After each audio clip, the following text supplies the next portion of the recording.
Hi dear students, ಈ ವಿಡಿಯೋದಲ್ಲಿ ನಾವು ಲ್ಯಾಮೆಂಟ್ ಅಂತಕ್ಕಂತಹ ಒಂದು ಶಾರ್ಟ್ ಸ್ಟೋರಿಯ ಸಮರಿಯನ್ನು ಡಿಸ್ಕಷನ್ ಮಾಡ್ತಾ ಇದ್ದೇವೆ. ಈ ಒಂದು ಸ್ಟೋರಿಯನ್ನು ಬರೆದಿರ್ತಕ್ಕಂಥವ್ರು ಯಾರಪ್ಪ ಅಂದರೆ ಆಂಟೋನ್ ಚೆಕೋವ್ ಅಂತಕ್ಕಂತಹ ಒಬ್ಬ famous Russian short story writer ಆಗಿದ್ದಾರೆ ವಿದ್ಯಾರ್ಥಿಗಳೇ. ಮೊದಲನೇದಾಗಿ ನೋಡಿ, ಲ್ಯಾಮೆಂಟ್ ಅಂದರೆ ಇದರ ಒಂದು ಮೀನಿಂಗನ್ನು ನಾವು ನೋಡೋಣ. ದುಃಖ ಅಂತೇಳಿ ನಾವು ಅರ್ಥ ಮಾಡ್ಕೋಬೇಕು. ಅಂದರೆ ಅಪಾರವಾಗಿರ್ತಕ್ಕಂತಹ ದುಃಖ ಅಂತ ನಾವು ಅರ್ಥ ಮಾಡ್ಕೊಳ್ತೇವೆ ಈ ಪದವನ್ನು. ಪ್ರಸ್ತುತ ಸ್ಟೋರಿಯಲ್ಲಿ ಒಬ್ಬ ವ್ಯಕ್ತಿ ಇರ್ತಾನೆ, ಅಂದರೆ ಮೇನ್ ಕ್ಯಾರೆಕ್ಟರ್ ಅಂತ ಹೇಳ್ಬೋದು. ಅವರ ಹೆಸರು ಏನಪ್ಪ ಅಂದರೆ ಅಯೋನಾ ಪೊಟೊಪೋ ಅಂತಕ್ಕಂತಹ ವ್ಯಕ್ತಿ. ಸೊ ಈ ವ್ಯಕ್ತಿಯ ದುಃಖವನ್ನು ನಾವು ಈ ಒಂದು ಶಾರ್ಟ್ ಸ್ಟೋರಿಯಲ್ಲಿ ಡಿಸ್ಕಷನ್ ಮಾಡ್ತಾ ಹೋಗ್ತೇವೆ. ನೋಡಿ, ನಮ್ಮ ನೈಜ ಜೀವನಕ್ಕೆ ಎಷ್ಟೊಂದು ಇದು ಹತ್ತಿರ ಇದೆ ಅಂದರೆ, ಅನೇಕ ಜನಗಳು ಯಾವುದೋ ಒಂದು ನೋವಿನಲ್ಲಿರ್ತಾರೆ, ಅವ್ರಿಗೆ ಯಾವುದೋ ಒಂದು ತೊಂದರೆ ಇರುತ್ತೆ, ಅದನ್ನು ಬೇರೆ ಯಾರ್ದಾದ್ರೂ ಹತ್ತಿರ ಅವರು ಶೇರ್ ಮಾಡ್ಕೋಬೇಕು ಅಂತಕ್ಕಂತಹ ಒಂದು ಆಸೆಯನ್ನು ಹೊಂದಿರ್ತಾರೆ. ಆದರೆ ಜಗತ್ತು ಎಷ್ಟೊಂದು ಬ್ಯುಸಿಯಾಗಿ ಹೋಗಿಬಿಟ್ಟಿದೆ ಅಂದರೆ, ಯಾರೂ ಇನ್ನೊಬ್ಬರ ನೋವನ್ನು ಇಲ್ಲಿ ಕೇಳಲಿಕ್ಕೆ ರೆಡಿ ಇಲ್ಲ. ತಮ್ಮದೇ ಆಗಿರ್ತಕ್ಕಂತಹ ಸ್ವಾರ್ಥ ಜಗತ್ತಿನಲ್ಲಿ ನಾವೆಲ್ಲರೂ ಕೂಡ ಬದುಕ್ತಾ ಇದ್ದೇವೆ. ಬೇರೆಯವರ ನೋವನ್ನು, ಸಂಕಟಗಳನ್ನು ಕೇಳ್ತಕ್ಕಂತಹ ತಾಳ್ಮೆ ನಮ್ಮಲ್ಲಿಲ್ಲ. ಯಾಕೆಂದರೆ ನಾವೇನು ಅಂದ್ಕೊಂಡಿರ್ತೇವೆ, ನಮ್ಮ ಒಂದು ಜೀವನ ಏನಿದೆನೋ, ನಮ್ಮ ಕಷ್ಟಗಳೇ ನಮಗೆ ಸಾಕು, ಬೇರೆಯವ್ರದ್ದು ಯಾಕೆ ಅವಶ್ಯಕತೆಯೇ ಇಲ್ಲ ಅಂತಕ್ಕಂತಹ ಮನಸ್ಥಿತಿಯನ್ನು ಕೂಡ ನಾವು ಹೊಂದಿದ್ದೇವೆ. ಮತ್ತು ಬೇರೆಯವರನ್ನು ನೋವನ್ನು ಕೇಳಿ ಅವರಿಗೆ ಸಮಾಧಾನ ಮಾಡ್ತಕ್ಕಂತಹ ಗುಣಗಳು ಕೂಡ ಈಗ ಕಣ್ಮರೆ ಆಗ್ತಾ ಇದೆ ಅಂತಲೇ ಹೇಳ್ಬೋದು. ಸೊ ಇದೇ ರೀತಿಯ ಒಂದು ಥೀಮನ್ನು ಒಳಗೊಂಡಿರ್ತಕ್ಕಂತಹ ಸ್ಟೋರಿ ಇದಾಗಿದೆ ವಿದ್ಯಾರ್ಥಿಗಳೇ. ಬನ್ನಿ, ಮೊದಲನೇದಾಗಿ ಈ ಒಂದು ಶಾರ್ಟ್ ಸಮರಿಯನ್ನು ನೋಡ್ತಾ ಹೋಗೋಣ. ಫಸ್ಟ್ ಪಾಯಿಂಟ್ ನೋಡಿ, Anton Chekhov's short story Lament is about an old man named Iona Potapov. Yes, ನಮ್ಮ ಮೇನ್ ಕ್ಯಾರೆಕ್ಟರ್ ಏನಿದ್ದಾರೋ ಅಯೋನಾ ಪೊಟೊಪೋ ಅಂತಕ್ಕಂತಹ ವ್ಯಕ್ತಿ ಇವರೊಬ್ಬ ಓಲ್ಡ್ ಮ್ಯಾನ್ ಆಗಿದ್ದಾರೆ. ಅಂದರೆ ಆಲ್ರೆಡಿ ಅವರು ವಯಸ್ಸಾಗಿರ್ತಕ್ಕಂತಹ ಒಬ್ಬ ವ್ಯಕ್ತಿ ಆಗಿದ್ದಾರೆ. Who works as a sledge driver. Yes, ಇವರು ಮಾಡ್ತಕ್ಕಂತಹ ಕೆಲಸ ಯಾವುದಾಗಿದೆ ಅಂದರೆ ಸ್ಲೆಡ್ಜ್ ಡ್ರೈವರ್. ಚಿತ್ರದಲ್ಲಿ ಗಮನಿಸಬಹುದು, ಪ್ರಯಾಣಿಕರನ್ನು ಒಂದು ಕುದುರೆ ಗಾಡಿಯಲ್ಲಿ ಅವರೆಲ್ಲಿಗೆ ಹೋಗಬೇಕು ಅಲ್ಲಿಗೆ ಕರೆದುಕೊಂಡು ಹೋಗ್ತಕ್ಕಂತಹ ಕೆಲಸದಲ್ಲಿ ಈ ಅಯೋನಾ ಪೊಟೊಪೋ ತೊಡಗಿರ್ತಾರೆ. ತಮ್ಮ ಜೀವನಕ್ಕಾಗಿ ಆ ಕೆಲಸ ಮಾಡ್ತಾ ಇರ್ತಾರೆ. A man who drives people in A horse drawn carriage ಅಂತಹ ವ್ಯಕ್ತಿಯನ್ನು ನಾವು ಸ್ಲೆಡ್ಜ್ ಡ್ರೈವರ್ ಅಂತ ಕರಿತೇವೆ. In the city. ಎಸ್, ಆ ಒಂದು ರಷ್ಯನ್ ಸಿಟಿಯಲ್ಲಿ ಈ ವ್ಯಕ್ತಿ ಈ ಕೆಲಸವನ್ನು ಮಾಡ್ತಾ ಇದ್ದಾರೆ. It is winter season and the streets are cold and covered in snow. ಅದೊಂದು ವಿಂಟರ್ ಅಥವಾ ಚಳಿಗಾಲ ಅಂತ ನಾವು ಕನ್ನಡದಲ್ಲಿ ಹೇಳ್ತೇವೆ. ಸೊ ಅದೊಂದು ಚಳಿಗಾಲ ಆಗಿದ್ದರಿಂದ ಎಲ್ಲ ಒಂದು ಸಿಟಿಯ ಸ್ಟ್ರೀಟ್ಗಳೇನಿದ್ವೋ ಅವು ಕೋಲ್ಡ್ ಮತ್ತು ಸ್ನೋದಿಂದ ಕವರ್ ಆಗಿರ್ತವೆ. ಅಯೋನಾ ಈಸ್ ಫೀಲಿಂಗ್ ವೆರಿ ಸ್ಯಾಡ್. ಅಂತಹ ಒಂದು ವಿಂಟರ್ ಸೀಸನ್ನಲ್ಲಿ ನಮ್ಮ ಮೇನ್ ಕ್ಯಾರೆಕ್ಟರ್ ಆಗಿರ್ತಕ್ಕಂತಹ ಅಯೋನಾ ಪೊಟೊಪೋ ಅವರು ತುಂಬಾ ಬೇಸರದಲ್ಲಿದ್ದಾರೆ, ದುಃಖಿತರಾಗಿದ್ದಾರೆ. ಆ್ಯಂಡ್ ಹಾರ್ಟ್ ಬ್ರೋಕನ್, ಹೃದಯ ಒಡೆದೋಗ್ಬಿಟ್ಟಿದೆ. ಕಾರಣ ಏನು? Because his only son has just died. ಇತ್ತೀಚೆಗೆ ತಾನೇ ಒಬ್ಬನೇ ಒಬ್ಬ ಮಗ ಏನಿದ್ದೋ ಅವನು ಸತ್ತು ಹೋಗಿಬಿಟ್ಟಿದ್ದಾನೆ. ಅಂದರೆ ಮಗನನ್ನು ಕಳೆದುಕೊಂಡಿದ್ದಾನೆ Iona. Iona wants to talk someone about his loss. ಯಾರ್ದಾದ್ರೂ ಹತ್ರ ತನ್ನ ಒಂದು ದುಃಖವನ್ನು ಶೇರ್ ಮಾಡ್ಕೋಬೇಕು ಅಂತ ಕಾಯ್ತಾ ಇದ್ದಾನೆ Iona. He is full of sorrow and needs to share his feelings. Yes, full of sorrow ಅಂದರೆ ಬಹಳಷ್ಟು ದುಃಖವನ್ನು ನಾವು ಸಾರೋ ಅಂತ ಕರಿತೇವೆ. ದುಃಖದಲ್ಲಿದ್ದಾನೆ ಮತ್ತು needs to share his feelings, ತನ್ನ ಭಾವನೆಗಳನ್ನು ಬೇರೆ ಯಾರ್ದಾದ್ರೂ ಹತ್ತಿರ ಹಂಚ್ಕೋಬೇಕು. ವಿತ್ ಅನದರ್ ಪರ್ಸನ್, ಇನ್ನೊಬ್ಬ ವ್ಯಕ್ತಿ ಹತ್ರ ನೋವನ್ನು ಶೇರ್ ಮಾಡ್ಕೋಬೇಕು ಅಂತ ಕಾಯ್ತಾ ಇದ್ದಾರೆ. But all the people around him or two busy. But ಸುತ್ತಮುತ್ತ ವಾಸಿಸ್ತಕ್ಕಂತಹ ಜನಗಳು ಮತ್ತು ರೈಡಿಗೆ ಏನು ಬಂದಿರ್ತಾರಲ್ವ, ಆ ಎಲ್ಲ ಜನಗಳು ಕೂಡ ತಮ್ಮದೇ ಆಗಿರ್ತಕ್ಕಂತಹ ಬ್ಯುಸಿ ಜೀವನದಲ್ಲಿ ಇರ್ತಾರೆ. They are rude and don't care. ಬೇರೆಯವರ ಬಗ್ಗೆ ಕಾಳಜಿಯನ್ನು ತೋರಿಸ್ತಕ್ಕಂತಹ ವ್ಯಕ್ತಿಗಳು ಅವರಾಗಿರೋದಿಲ್ಲ. Throughout the story he tries many times to tell someone about his son but no one listens. ಈ ಸ್ಟೋರಿಯ ಉದ್ದಕ್ಕೂ ಕೂಡ ನಮ್ಮ ಮೇನ್ ಕ್ಯಾರೆಕ್ಟರ್ ಅಯೋನಾ ಏನು ಮಾಡ್ತಾರೆ, ತಮ್ಮ ಒಂದು ಕಾರ್ಟಲ್ಲಿ ಯಾರಾದರೂ ಪ್ರಯಾಣಿಕರು ಏನು ಬರ್ತಾರೋ ಅವ್ರ ಜೊತೆ ತಮ್ಮ ದುಃಖವನ್ನು ಹೇಳ್ತಕ್ಕಂತಹ ಪ್ರಯತ್ನವನ್ನು ಮಾಡೇ ಮಾಡ್ತಾರೆ. ಯಾರಾದರೂ ನನ್ನ ದುಃಖವನ್ನು ಕೇಳ್ಬೋದು ಅಂತಕ್ಕಂತಹ ಆಸೆ ಇದೆ, ಬಟ್ ಯಾರು ಕೂಡ ಅವರು ಇವರ ಕಡೆ ಗಮನ ಕೊಡೋದೇ ಇಲ್ಲ. First a young military officer. Yes, ಮೊದಲನೇದಾಗಿ ಒಬ್ಬ ಮಿಲಿಟರಿ ಆಫೀಸರ್ ಬರ್ತಾ ಇದ್ದಾರೆ. Gets into his sledge. As Iona drives he tries to start a conversation. ಹಾಗೆ ಕಾರ್ಟ್ ಮುಂದೆ ಹೋದ ಹಾಗೆ ನಮ್ಮ ಮೇನ್ ಕ್ಯಾರೆಕ್ಟರ್ ಏನಿದ್ದಾರೋ ತಮ್ಮ ದುಃಖವನ್ನು ಹೇಳಲಿಕ್ಕೆ ಸ್ಟಾರ್ಟ್ ಮಾಡ್ಕೊಳ್ತಾರೆ, ಅಂದರೆ ಆ ಒಂದು ಮಿಲಿಟರಿ ಆಫೀಸರ್ ಮುಂದ್ಗಡೆ. He tells the officer that he son died this week. Yes, ಇದೇ ವಾರ ನನ್ನ ಮಗನನ್ನು ನಾನು ಕಳ್ಕೊಂಡಿದ್ದೇನೆ, ಸತ್ತೋಗ್ಬಿಟ್ಟಿದ್ದಾನೆ ನನ್ನ ಮಗ ಅಂಥೇಳಿ ಮಿಲಿಟರಿ ಆಫೀಸರ್ಗೆ ಹೇಳ್ತಕ್ಕಂತಹ ಪ್ರಯತ್ನವನ್ನು ಅಯೋನಾ ಮಾಡ್ತಾನೆ. But officer is not interested. ಆ ಆಫೀಸರ್ಗೆ ಯಾವುದೇ ಇಂಟ್ರೆಸ್ಟ್ ಇರೋದಿಲ್ಲ ಅಯೋನಾನ ಕಷ್ಟವನ್ನು ಕೇಳಲಿಕ್ಕೆ. He tells Iona to just drive faster. ಸುಮ್ಮನೆ ನೀನು ಕಾರ್ಟನ್ನ ಬೇಗ ಬೇಗ ಓಡಿಸಪ್ಪ, ಬೇರೆ ಎಲ್ಲ ವಿಷಯಗಳನ್ನು ಮಾತನಾಡೋದನ್ನು ಬಿಟ್ಟು ಅಂತ ಅವರು ಹೇಳ್ತಾರೆ ಮಿಲಿಟ್ರಿ ಆಫೀಸರ್.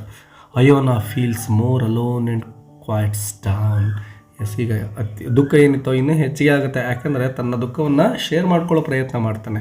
ಬಟ್ ಆಫೀಸರ್ ಕೇಳಲಿಕ್ಕೆ ರೆಡಿ ಇರಲಿಲ್ಲ. ಹಾಗಾಗಿ ಮತ್ತೆ ಅವನೊಬ್ಬ ಅಲೋನ್, ಒಂಟಿ, ನನಗೆ ಯಾರೂ ಇಲ್ಲ ಅಂತಕ್ಕಂತಹ ಒಂದು ಫೀಲ್ ಅವನಲ್ಲಿ ಬರುತ್ತೆ.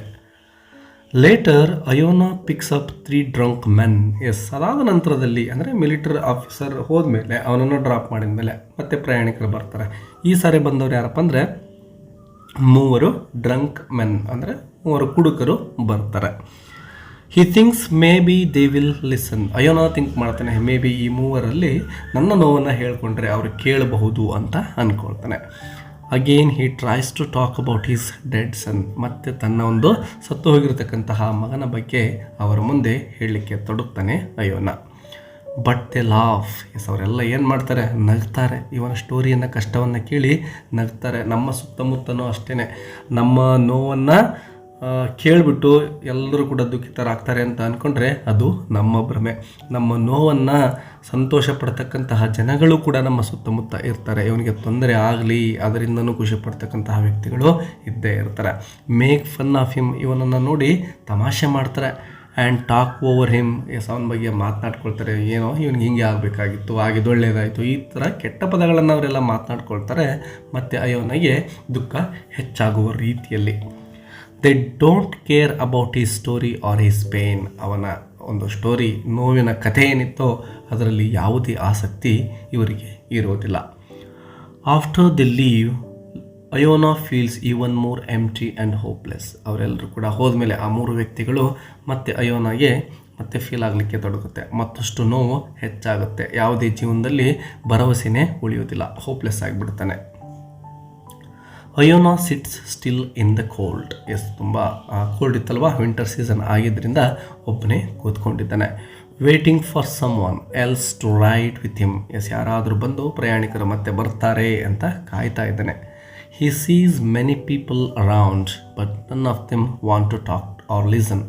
ಎಸ್, ಅಲ್ಲಿ ಅನೇಕ ಜನಗಳು ನಡ್ಕೊಂಡು ಹೋಗ್ತಾ ಇರ್ತಾರೆ. That was a busy street ಅಂತಲೇ ಹೇಳ್ಬೋದು. ತುಂಬಾ ಬಿಜಿ ಇರ್ತಕ್ಕಂಥದ್ದು. ಅನೇಕ ಜನಗಳಲ್ಲಿ ಹೋಗ್ತಾ ಇದ್ದರೂ ಕೂಡ ಇವನ ಕಡೆ ಗಮನವನ್ನು ಯಾರೂ ಕೊಡ್ತಾ ಇಲ್ಲ. ಬಟ್ ಇವನ ಮನಸ್ಸಲ್ಲಿ ಒಂದು ಆಸೆ ಇದೆ, ಯಾರಾದರೂ ಬಂದು ನನ್ನ ಹತ್ರ ಕೂತ್ಕೊಳ್ತಾರೆ, ಅವರ ಜೊತೆ ನಾನು ನನ್ನ ನೋವನ್ನು ಶೇರ್ ಮಾಡ್ಕೋಬೇಕು ಅಂತ ಕಾಯ್ತಾನೆ ಇದ್ದಾನೆ. ಬಟ್ ಅದು ಆಗೋದೇ ಇಲ್ಲ. The city is full of people but Iona feels completely alone. ನೋಡಿ ಎಷ್ಟೊಂದು ಟ್ರ್ಯಾಜಿಡಿ ಅಂದರೆ, ಸುತ್ತಮುತ್ತ ಅನೇಕ ಜನಗಳು ಅಲ್ಲಿ ನಡೆದಾಡ್ತಾ ಇದ್ದಾರೆ, ಆದರೂ ಕೂಡ ನಮ್ಮ ಮೇನ್ ಕ್ಯಾರೆಕ್ಟರ್ ಅಯೋನಾಗೆ ತಾನು ಒಬ್ಬ ಬಂಟಿ ಅಂತ ಅನ್ನಿಸ್ತಾ ಇದೆ. ಅಷ್ಟೆಲ್ಲ ಜನಗಳು ಇದ್ದರೂ ಕೂಡ ಇವನಿಗೆ ಇವನ ನೋವನ್ನು ತೋಡ್ಕೊಳ್ಳೋಕ್ಕೆ ಒಬ್ಬ ವ್ಯಕ್ತಿ ಕೂಡ ಅಲ್ಲಿ ಸಿಗ್ತಾ ಇಲ್ಲ. He returns to the stables where he keeps his horse. Yes, ತನ್ನ ಒಂದು ಹಾರ್ಸನ್ನು ಎಲ್ಲಿ ಬಿಟ್ಟಿದ್ನಲ್ವ ಆ ಗಾಡಿಯನ್ನು ಅಲ್ಲಿಗೆ ಮತ್ತೆ ವಾಪಸ್ ಬರ್ತಾನೆ. There is no one there to talk to. ಯಾರು ಕೂಡ ಇವನಿಗೆ ಮಾತನಾಡ್ತಕ್ಕಂತಹ ವ್ಯಕ್ತಿಗಳು ಅಲ್ಲಿ ಸಿಗಲೇ ಇಲ್ಲ. He starts cleaning and feeding the horse. ತನ್ನ ಒಂದು ಕುದುರೆಯನ್ನು ಅದನ್ನು ಕ್ಲೀನ್ ಮಾಡ್ತಾ, ಅಂದರೆ ಅದನ್ನು ವಾಶ್ ಮಾಡ್ತಾ, ಅದರ ಜೊತೆ ತನ್ನ ಭಾವನೆಗಳನ್ನು ಮುಂದೆ ಶೇರ್ ಮಾಡ್ಕೊಳ್ತಾನೆ. ಫೀಡಿಂಗ್ ದ ಹಾರ್ಸ್ ಅಂದರೆ ಅದಕ್ಕೆ ಊಟಕ್ಕೆ ಕೊಡ್ತಾ ಇದ್ದಾನೆ, ತಿನ್ನಲಿಕ್ಕೆ. Finally he begins to talk to his horse. ಯಾವುದೇ ವ್ಯಕ್ತಿ ಸಿಗಲಿಲ್ಲ ತನ್ನ ನೋವನ್ನು ಹೇಳ್ಕೊಳ್ಳಿಕ್ಕೆ. ಹಾಗಾಗಿ ನಮ್ಮ ಅಯೋನ ಏನು ಮಾಡ್ತಾನೆ, ತನ್ನ ದುಃಖವನ್ನು ಅದಕ್ಕೆ ಊಟವನ್ನು ಕೊಡ್ತಾ, ಅದರ ಮೈಯನ್ನು ಕ್ಲೀನ್ ಮಾಡ್ತಾ, ತನ್ನ ನೋವನ್ನು ಅದರ ಜೊತೆ ಶೇರ್ ಮಾಡ್ಕೊಳ್ತಾನೆ, ಮಾತನಾಡ್ತಾನೆ. He tells the horse everything. ಆದಂತಹ ಘಟನೆ, ತನ್ನ ಮಗನನ್ನು ಕಳೆದುಕೊಂಡಂತಹ ಘಟನೆ ಏನಿತ್ತಲ್ವ, ಯಾವ ರೀತಿ ಸತ್ತು ಹೋಗಿದ್ದಾನೆ, ತನ್ನ ಮನಸ್ಸಲ್ಲಿ ಎಷ್ಟು ನೋವಿದೆ, ಅದೆಲ್ಲವನ್ನು ಆ ಕುದುರೆಯ ಮುಂದೆ ಹೇಳ್ತಾ ಹೋಗ್ತಾನೆ. how his son got sick, how he died in the hospital, and how Iona feels broken inside. Yes, ಯಾವ ರೀತಿ ಸಿಕ್ ಅಂದರೆ ರೋಗ ಬರೋದು ಅಂತ, ತನ್ನ ಮಗನಿಗೆ ಯಾವುದೋ ಒಂದು ಕಾಯಿಲೆ ಬಂದಿದ್ದನ್ನು ಮತ್ತು ಯಾವ ರೀತಿ ಅವನನ್ನು ಹಾಸ್ಪಿಟ್ಲಿಗೆ ಸೇರಿಸಿರ್ತಕ್ಕಂಥದ್ದನ್ನು ಮತ್ತು ಆ ಆಸ್ಪತ್ರೆಯಲ್ಲಿ ಮಗ ಸತ್ತಿರ್ತಕ್ಕಂತಹ ವಿಷಯವನ್ನು, ಮಗ ಸತ್ತಿದ್ದರಿಂದ ತನಗಾದಂತಹ ನೋವನ್ನು ಎಲ್ಲವನ್ನು ಕೂಡ ಆ ಹಾರ್ಸ್ ಮುಂದೆ ಹೇಳ್ತಾ ಹೋಗ್ತಾನೆ Iona. The horse doesn't answer. Yes, ಕುದುರೆ ಏನಿದೆನೋ ಅದು ಉತ್ತರವನ್ನು ಕೊಡಲಿಕ್ಕೆ ಆಗೋದಿಲ್ಲ. ವ್ಯಕ್ತಿಗಳಾದರೆ ನಾವೇನು ಮಾಡ್ಬೋದು, ಹೇಳ್ಬೋದು, ಬಟ್ ಆ ಕುದುರೆ ಏನನ್ನು ಹೇಳಲಿಕ್ಕೆ ಸಾಧ್ಯ ಆಗೋದಿಲ್ಲ. But Iona keeps talking. ಅದಕ್ಕೆ ಏನು ಹೇಳದೇ ಇದ್ದರೂ ಇವನು ಮಾತ್ರ ತನ್ನ ಕಥೆಯನ್ನು ಹೇಳ್ತಾ ಇದ್ದಾನೆ. ಅಟ್ಲೀಸ್ಟ್ ಅದು ಕೇಳಿಸ್ಕೊಳ್ತಾ ಇದೆ. ಇವನ ಕಾರ್ಟಲ್ಲಿ ಬಂದಂತಹ ವ್ಯಕ್ತಿಗಳು ಇವನು ಹೇಳಲಿಕ್ಕೆ ತೊಡಗಿದರೆ ತಮಾಷೆ ಮಾಡಿದರು, ಮತ್ತು ನಿನ್ನ ಕೆಲಸ ನೀನು ಮಾಡು, ಬೇಗ ಬೇಗ ನಡಿ, ಈ ರೀತಿ ಹೇಳ್ತಾ ಇದ್ರು ಬಿಟ್ಟರೆ ಅವನ ಕಷ್ಟವನ್ನು ಯಾರೂ ಕೇಳಿರಲಿಲ್ಲ. ಅಟ್ಲೀಸ್ಟ್ ಈ ಒಂದು ಕುದುರೆ ಏನಿದೆನೋ ಅಯ್ಯೋನ ಮಾತನಾಡಬೇಕಾದ್ರೆ ಸುಮ್ಮನೆ ಕೇಳಿಸ್ಕೊಳ್ತಾ ಇದೆ. It is the only creature that doesn't walk away from him. ತನ್ನ ಕಷ್ಟವನ್ನು ಹೇಳ್ತಕ್ಕಂತಹ ಸಂದರ್ಭದಲ್ಲಿ ಅನೇಕ ಜನಗಳು ಇವನಿಂದ ದೂರ ಹೋಗ್ತಾರೆ, ಅರ್ಧಕ್ಕೆ ನಿಲ್ಲಿಸಿಬಿಟ್ಟು. ಆದರೆ ಈ ಕುದುರೆ ಹಾಗಲ್ಲ. ಇದೊಂದು ಪ್ರಾಣಿ ಮಾತ್ರ ಅವನ ಸಂಪೂರ್ಣ ನೋವಿನ ಕಥೆಯನ್ನು ಕೇಳಲಿಕ್ಕೆ ಸಿದ್ಧವಾಗಿ ನಿಂತಿರೋ ರೀತಿಯಲ್ಲಿ ಕಾಣಿಸುತ್ತೆ. ಇನ್ನು ಈ ಒಂದು ಸ್ಟೋರಿಯ ಮೀನಿಂಗನ್ನು ಕೊನೆ ಭಾಗದಲ್ಲಿ ನಾವು ನೋಡೋಣ. Chekhov's lament is not just about an old man and his dead son. Yes, ಇದೊಂದು ಕೇವಲ ಒಬ್ಬ ವ್ಯಕ್ತಿ, ಓಲ್ಡ್ ಮ್ಯಾನ್ ಆಗಿರ್ತಕ್ಕಂತಹ ಅಯೋನ ಮತ್ತು ಅವನು ಸತ್ತು ಹೋಗಿರ್ತಕ್ಕಂತಹ ಮಗನ ಬಗ್ಗೆ ಇರ್ತಕ್ಕಂತಹ ಕಥೆ ಇದಾಗಿರೋದಿಲ್ಲ. ಅದರ ಬದಲಾಗಿ it is about something deeper, human loneliness and the need to be heard. ನಮ್ಮ ಜಗತ್ತಲ್ಲಿ ಅನೇಕ ಒಂಟಿತನದಿಂದ ಬಳಲ್ತಕ್ಕಂತಹ ವ್ಯಕ್ತಿಗಳಿದ್ದಾರೆ. ಅವರೆಲ್ಲರ ಪ್ರತಿನಿಧಿಯಾಗಿ ನಮ್ಮ ಅಯೋನ ಈ ಸ್ಟೋರಿಲಿ ಕಾಣಿಸ್ಕೊಳ್ತಾನೆ. Iona is surrounded by people in a big city but no one listens to him. ಹಾಗೆಯೇ ನಮ್ಮ ಸುತ್ತಲೂ ಕೂಡ ಅನೇಕ ಜನಗಳಿದ್ದಾರೆ, ವಾಸ ಮಾಡ್ತಾ ಇದ್ದಾರೆ. ಅವರೆಲ್ಲರೂ ಕೂಡ ನಮ್ಮ ಕಥೆಗಳನ್ನು, ನೋವಿನ ಸನ್ನಿವೇಶಗಳನ್ನು ಅವ್ರ ಜೊತೆ ನಾವು ಶೇರ್ ಮಾಡ್ಕೊಳ್ತೇವೆ. ಅವರು ತಾಳ್ಮೆಯಿಂದ ಕೇಳಿಸ್ಕೊಳ್ತಾರೆ ಅಂದರೆ ಖಂಡಿತ ಅದು ಸಾಧ್ಯ ಇಲ್ಲ. He is suffering in side. ನಾವು ಕೂಡ ನಮ್ಮ ಜೀವನದಲ್ಲಿ ಅನೇಕ ಸಂಕಷ್ಟಗಳನ್ನು ಎದುರಿಸ್ತಾ ಇರ್ತೇವೆ. ಯಾವ ರೀತಿ ಅಯೋನ ದುಃಖಿತನಾಗಿದ್ದಾನೋ ಹಾಗೆ. But the world does not stop to care. ಜಗತ್ತಲ್ಲಿ ಯಾರು ಕೂಡ ಇನ್ನೊಬ್ಬರ ಬಗ್ಗೆ ಕೇರ್ ಮಾಡ್ತಕ್ಕಂತಹ ವ್ಯವಧಾನವನ್ನು ಇತ್ತೀಚೆಗೆ ಹೊಂದಿಲ್ಲ ಅಂತಕ್ಕಂತಹ ಪ್ರಸ್ತುತ ಸಮಾಜದ ಒಂದು ದುರಾವಸ್ಥೆಯನ್ನು ನಮ್ಮ ರೈಟರ್ ಇಲ್ಲಿ ಕೊಡ್ತಾ ಇದ್ದಾರೆ ಅಂತಲೇ ಹೇಳ್ಬೋದು. Every one is busy. ಪ್ರತಿಯೊಬ್ಬರು ತಮ್ಮ ಜೀವನದಲ್ಲಿ ಬ್ಯುಸಿಯಾಗಿಬಿಟ್ಟಿದ್ದಾರೆ. ಸೆಲ್ಫಿಶ್, ಸ್ವಾರ್ಥಿಗಳಾಗಿದ್ದಾರೆ. ಕೋಲ್ಡ್ ಅಂದರೆ ಇಲ್ಲಿ ಕೋಲ್ಡ್ ಹಾರ್ಟೆಡ್, ಕರುಣೆ ಇಲ್ಲದವರು ಅಂತ ಅರ್ಥ ಮಾಡ್ಕೋಬೇಕು. ಕೋಲ್ಡ್ ಅಂದರೆ ಕೇವಲ ಚಳಿ ಅಥವಾ ತಂಪು ಅಂತ ಅಲ್ಲ, ಕೋಲ್ಡ್ ಹಾರ್ಟೆಡ್ ಅಂತ ಕರಿತೀವಿ ನಾವು. ಯಾರ ಹೃದಯದಲ್ಲಿ ಕರುಣೆ ಅಂತಕ್ಕಂಥದ್ದು ಇರೋದಿಲ್ವೋ ಅಂತಹ ವ್ಯಕ್ತಿಗಳನ್ನು ಕೋಲ್ಡ್ ಪೀಪಲ್ ಅಂತ ಕರೀತಾರೆ. ಸೊ ಈಗ ಪ್ರಸ್ತುತ ಸಮಾಜದಲ್ಲಿ ಪೀಪಲ್ ಆರ್ ವೆರಿ ಕೋಲ್ಡ್ ಅಂತ ರೈಟರ್ ಈ ಒಂದು ಸ್ಟೋರಿಯ ಮೂಲಕ ನಮಗೆ ಸಂದೇಶವನ್ನು ಕೊಡ್ತಾ ಇದ್ದಾರೆ. The story shows us how people can feel trapped in silence when no one wants to hear their pain. ಪ್ರತಿಯೊಬ್ಬರು ಕೂಡ ತಮ್ಮ ಒಂದು ಜೀವನದಲ್ಲಿ ಬ್ಯುಸಿಯಾಗಿಬಿಟ್ಟಿರ್ತಾರೆ, ಬಿಟ್ಟರೆ ಬೇರೆಯವರ ಪೇನನ್ನು, ನೋವನ್ನು ಅವರು ಕೇಳಲಿಕ್ಕೆ ರೆಡಿ ಇಲ್ಲ. In the end, Iona finds comfort not in a human but in his horse. ಯಾವುದೇ ವ್ಯಕ್ತಿ ಈ ನೋವನ್ನು ಕೇಳದೇ ಇದ್ದರೂ ಒಂದು ಕುದುರೆಯಲ್ಲಿ ತನ್ನ ಒಂದು ನೋವನ್ನು ಶೇರ್ ಮಾಡ್ಕೊಳ್ತಾನೆ ನಮ್ಮ Iona. Because the horse simply stays and listens. ಇನ್ನು ಕನ್ಕ್ಲೂಷನ್ ನೋಡೋದಾದರೆ, lament is a short powerful story that teaches us the importance of kindness. ನೋಡಿ, ಮೊದಲನೇದಾಗಿ ಹೇಳೋದಾದರೆ ಇದರಲ್ಲಿ ನಾವು ಕಲಿಬೇಕಾಗಿರ್ತಕ್ಕಂಥದ್ದು ಕೈಂಡ್ನೆಸ್ಸನ್ನು, ಬೇರೆಯವರ ಬಗ್ಗೆ ಒಂದು ಪ್ರೀತಿ ಕಾಳಜಿಗಳನ್ನು ತೋರಿಸ್ತಕ್ಕಂಥದ್ದನ್ನು, ಎಂಪಥಿ ಆ್ಯಂಡ್ ಲಿಸನಿಂಗ್. ಬೇರೆಯವರು ಕಷ್ಟವನ್ನು ಹೇಳ್ತಕ್ಕಂತಹ ಸಂದರ್ಭದಲ್ಲಿ ಅಟ್ಲೀಸ್ಟ್ ನಾವು ಅದನ್ನು ಕೇಳಿಸ್ಕೋಬೇಕು ಅಂತ ಇಲ್ಲಿ ಒಂದು ಮೆಸೇಜ್ ಕೊಡ್ತಾ ಇದ್ದಾರೆ. Sometimes just letting someone talk can help ease their pain. ಯಾವ ರೀತಿ ನಮ್ಮ ಅಯೋನ ತನ್ನ ದುಃಖವನ್ನು ಕುದುರೆಯ ಮುಂದೆ ಸಂಪೂರ್ಣವಾಗಿ ಹೇಳ್ತಾನೆ. ನೋಡಿ, ಜನಗಳ ಹತ್ರ ಹೇಳಿದಾಗ ಒಂದಿಷ್ಟು ಕಷ್ಟ ಕಡಿಮೆ ಆಗುತ್ತೆ, ಮನಸ್ಸಲ್ಲಿರ್ತಕ್ಕಂತಹ ದುಃಖ ಭಾರ ಕಡಿಮೆ ಆಗ್ತವೆ ಅಂತಕ್ಕಂಥದ್ದು ನಮ್ಮೆಲ್ಲರ ನಂಬಿಕೆ. ಈಗ ಅವನಿಗೆ ಹೇಳಲಿಕ್ಕೆ ಅವಕಾಶವನ್ನು ಕೊಡ್ತಾ ಇಲ್ಲ ಪ್ರಯಾಣಿಕರು. ಯಾರ್ದಾದ್ರೂ ಮುಂದೆ ಹೇಳಿದರೆ ಅವರು ಇವನನ್ನು ಅರ್ಧಕ್ಕೆ ನಿಲ್ಲಿಸ್ತಾ ಇದ್ರು. ಅಟ್ಲೀಸ್ಟ್ ಆ ಕುದುರೆ ಮುಂದೆ ಹೇಳಬೇಕಾದ್ರೆ ಅದು ಸುಮ್ಮನೆ ಕೇಳಿಸ್ಕೊಳ್ತಾ ಇತ್ತು. ಹಾಗಾಗಿ ಸಂಪೂರ್ಣ ದುಃಖವನ್ನು ಅವನು ಅದ್ರ ಮುಂದೆ ಹೇಳ್ಕೊಳ್ತಾನೆ, ಮನಸ್ಸಿನ ಭಾರವನ್ನು ಕಡಿಮೆ ಮಾಡ್ಕೊಳ್ತಾನೆ.